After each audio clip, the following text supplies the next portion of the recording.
एक समय की बात है, एक सुंदर सी चिड़िया रहती थी।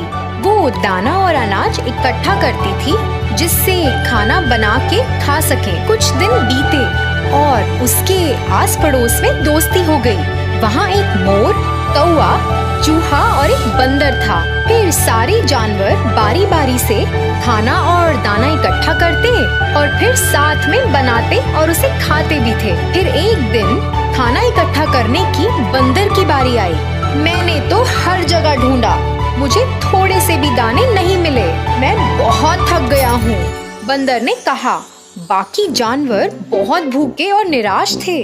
बंदर की बात सुनकर बंदर झट पेड़ पर चढ़ गया और फलों से अपना पेट भरने लगा। हर बार जब बंदर की बारी आती, वो कभी भी खाना ना ला पाता। उसके पास हर बार कोई ना कोई बहाना होता था। फिर वो वहाँ से भाग जाता था और सारे फल खा जाता था। बाकी जानवरों ने ये सब देखा और वो बंदर को सबक सिखाना चाहते थे। बंदर गरम खाना नहीं खा पाता था और चिड़िया को ये बात पता थी। अक्सर वो खाने को उसके लिए ठंडा करती थी और उसे हर दिन देती थी।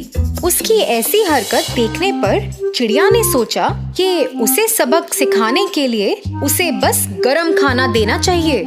अगले दिन खाने को इकट्ठा करा गया, फिर पकाया और गरम गरम सबको दिया गया। बंदर चिड़िया के पास आया और बोला, मेरा खाना कहाँ है?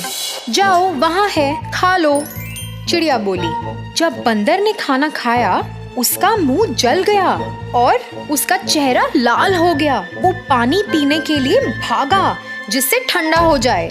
हर दिन सभी जानवरों ने बंदर को गरम खाना ही दिया और उसका ख्याल रखना छोड़ दिया।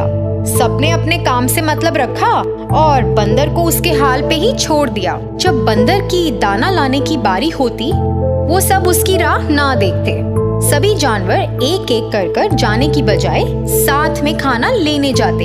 बंदर को समझ आ गया कि सब उसे नजरअंदाज कर रहे हैं और उसे उसके किए की सजा दे रहे हैं। उसे बुरा लगा और फिर चिड़िया ने उसे देखा।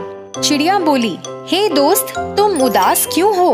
फिर बंदर ने कहा, मुझे माफ कर दो, मैंने कभी भी अनाज और दाना नहीं ढूंढा। मैंने पहले भी तुम्हें झूठ बोला है।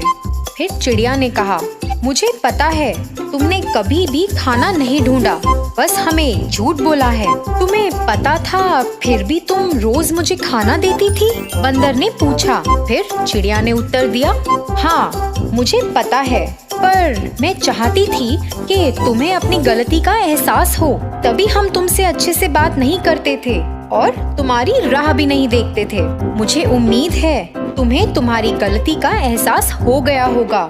ध्यान रहे कि तुम हमारी दोस्ती को ध्यान में रखकर ऐसा कुछ भी दोबारा मत करना।